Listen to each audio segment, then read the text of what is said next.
Hi folks, I'm Craig Taylor, and as always a huge thank you for joining me here on my YouTube channel, the Bushcraft Padawan. So it's getting towards the end of July 2017, so I thought I'd best pull my finger out, get into the woods and try and stick to this routine and this habit and promise that I've made to myself to get out at least once a month on an overnighter. It's now the end of July, so I thought I'd best do that. You may recall the last time I did an overnighter, I got a little bit despondent because I went out looking for a base camp location, didn't find one. That had a knock-on effect with all the other things that I wanted to do. So I've kind of scrubbed that idea, and I've scrubbed the idea of this base camp location as it was. I see lots and lots of YouTube videos in very recent months with people building these base camps, and they are these amazing structures that they're building, and they're spending a lot of time on them. And that's the thing, I don't have a lot of time. I've got a full-time job, I've got a young family at home, commitments, all the rest of it that you've got as well. I don't have that time to commit to building these sorts of structures and these shelters. And I also don't want to build something and then get bored of it and decide that I want to go to another woods or a different part of the woods. So I'm going to sort of, I'm going to focus my attention now on finding somewhere, sticking up a tarp and then practicing the skills that I think are more important in that location. Quick and easy shelter, and then concentrate on the other skills, fire starting, carving, tree and plant ID, whatever you want. This idea of a base camp location, it's kind of at the back of my mind now. Having said that, let me just show you what I've stumbled upon. I'm going to come around to that side of the camera. So as I've been wandering around these local woods that I've fortunately got permission to be in, I found this simple lean-to shelter. I've found some stumps for sitting on, for carving on, for chopping on. An established fire pit, and this lovely long bench here for having a nice little sit round the campfire. And I think this is quite recent, because actually I discovered this about a month ago, and it's been changed subtly since then. So what that tells me is that somebody's using this, somebody's coming here relatively frequently, and I don't want to piss them off, so I'm not going to sort of sleep under the shelter as such. I'm not going to take any of their firewood pile that they've got over there with a tarp over it. I am going to use their fire pit, and I am going to be in this area, but only because it's actually quite a nice area. It's relatively flat, it's quite high, it's not too dense above me, so we get some light coming through, and it's not too far to walk in either. So again, I can spend more time doing skills than looking for somewhere to do skills. So let's get started. As always, I've got a list of things that I want to cover off. I found a location. I'm going to do all the routine of getting my tarp set up and my bedding and all of that out. What I really want to focus on this month / this overnighter, if nothing else, is fire by friction using a bow drill.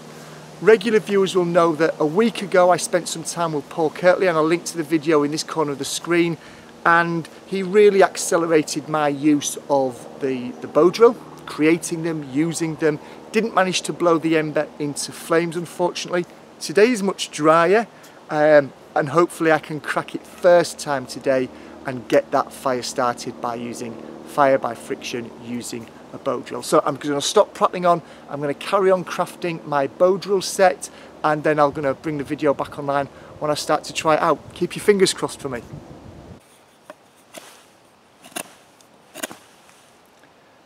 As daft as it sounds, it is actually nice to be sat on something like this as opposed to just on the ground or on the back of my upturned Bergen, my rucksack. A little bit more homely. Home comforts.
So the bow drill didn't work.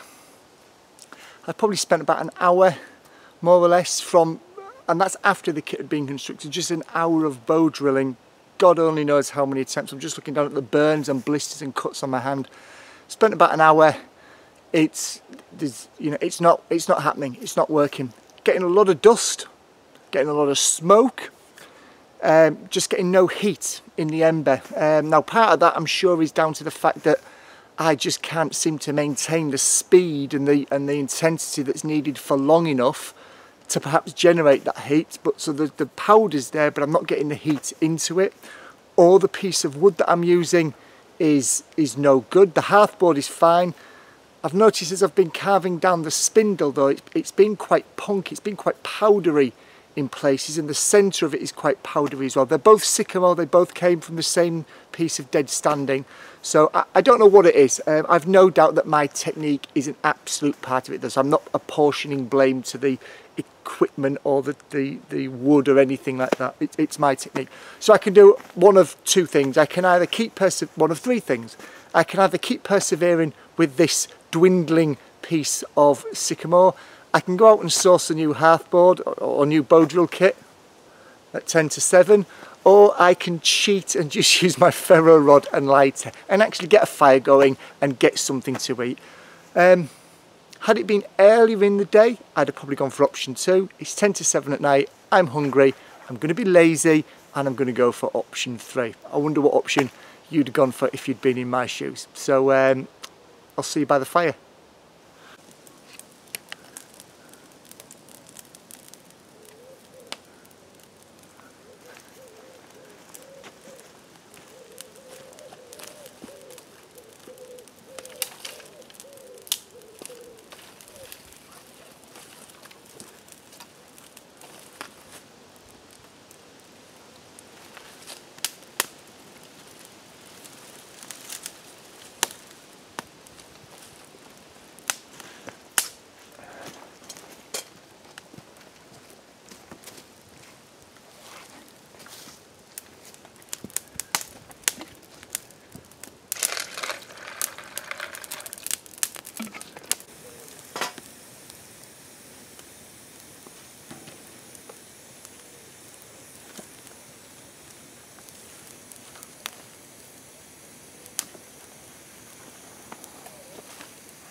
So maybe not the most successful outing I've had. Bow drill has beaten me again, but I will get there. I've done it before. I've done it 3 or 4 times before. Recently though, I've not been getting the knack. I've not been achieving it. So more practice crafting the spindle, more practice with the technique. So it'll come, I know it'll come. It's not the end of the world. It's not like I needed to get that fire going. It's not like I didn't have another ignition source. So yes, it's, you know, it's a minor flaw in the overall master plan, but in the big scheme of things, it was an hour's worth well spent of practice. It was probably about 30 minutes worth spent crafting the kit. Well, good practice. And ultimately I've still got a fire going, and I'm still having pasta with tomato sauce with some mushrooms and some chorizo that's been roasted and dropped into the mix. So not a bad end to the day really. Morning folks, the morning after the night before. It's just gone 6 AM. I've been awake since about 5:30, just considering whether to get up or not. And what I thought I'd do is get up, get on a quick brew, and what I wanted to show you was just a different way that whenever I can I try and practice some fire lighting skills beyond just the ferro rod or beyond just a lighter, and as we saw last night, beyond just the bow drill, although I'm still going to have to keep practicing that. So I wanted to show you this morning is just me using some char cloth to ignite some sweet chestnut inner bark that I collected when I was up with Paul Kirtley last week. That's been drying for the best part of a week. So I just wanted to show you an alternative way that I use whenever I can to try and get my morning fire going. So let's have a look at the kit that I'm going to use. So there's a ferro rod, a charred piece of cloth here, and as I said, some shredded sweet chestnut inner bark that's been drying for the best part of a week. And what the plan is to use the ferro rod and my knife to strike a spark onto the char cloth that I will then blow onto to allow that ember to grow. I'll place that inside the sweet chestnut bark, fold it around, and hopefully, fingers crossed, blow it into flames. We'll see how that pans out.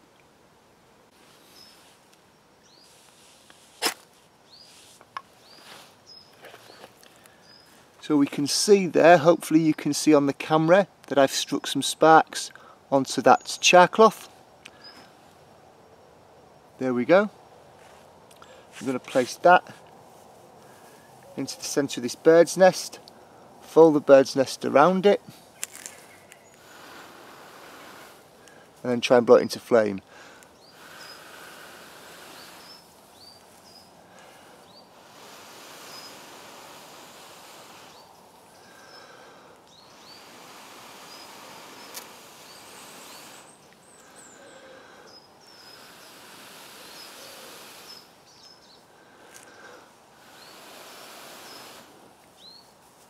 There we can see that that's now caught.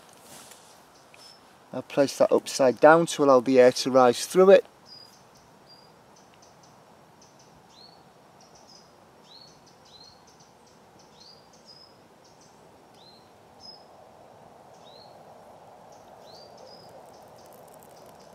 But at that point then I would place this onto my fire lay area. I place my small pieces of twigs, pencil thickness on top of that, allow that to catch, and start to build my flame up from there.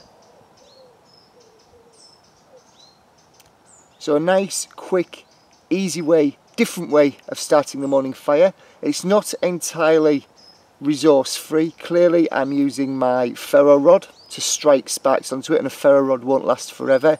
I've also used the char cloth material, so I would need to, over a period of time, make some more of that. But the great thing is I've created the fire that would make that char, that I could make that char cloth from.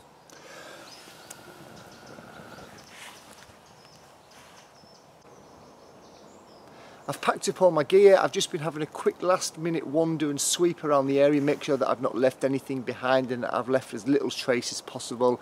And I've noticed that there is a lot of honeysuckle growing just around the area that I've been in. So I thought it would be a good opportunity to harvest some of that so that the next time out in the woods, wherever that is, it will have had the chance to dry out and I've got myself a nice proven little tinder bundle. So I'm going to harvest some of that from these trees that are behind me right now. Just going to peel off these fibrous, flaky, almost paper-like pieces of the outer bark. I'm not going to dig too far into this. I'm not going to start to expose the actual living honeysuckle underneath. I just want to separate off some of this loose easily peelable bark that's on the exterior. If I get a good enough strip of it, it comes off almost in ribbons. And as you can see, although there's not a great deal there, after just a few seconds you can start to build up a decent amount of tinder. And you can imagine if I used to spend, I don't know, maybe 10 or 15 minutes here, we'd have a really good tinder source, easily identifiable, easily sourced, takes up no weight, and certainly in the area that I'm in at the moment, quite prevalent, so easily found. I've just placed the knife at the side of this shot here so you've got an idea of scale. Probably took me about 15 minutes to collect that tinder bundle there. It's quite compressed down at the moment because it's been stuck in my pocket as I've been collecting it, getting compressed and squashed down. That would fluff up and that would increase in volume if I were to start to process it down.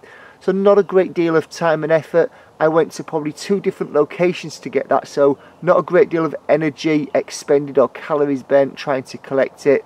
Once you find a decent spot of honeysuckle, it's quite quick and easy to harvest quite a lot from it. So I'm quite pleased I did that, and again another first, not something that I'd done until I went out with Paul last week, not something that I've done on my own until now. But I'm going to dry that out now. I'm going to keep it against my body, I'm going to keep it in my pocket, going to let it dry out, and it's something that I'll be using for tinder probably on my next trip out.